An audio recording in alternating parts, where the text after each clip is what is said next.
The Lamborghini Huracán is officially sold out.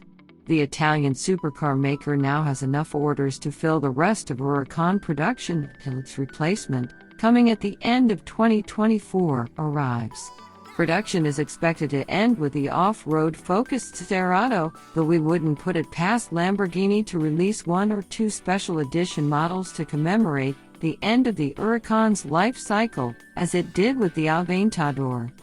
The news came as part of Lamborghini's first quarter financial report, which shows the brand's best ever quarterly revenue and profitability numbers. Lamborghini delivered 2,623 cars in the first 3 months of 2023, 1,599 of which were Urus SUVs. The other cars were Huracán and Aventador models. While Aventador production ended in 2022, presumably some cars had yet to be delivered before year-end.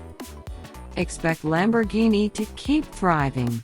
Its first production hybrid, the V12-powered Revuelto, is already sold out for 2 years following a March debut.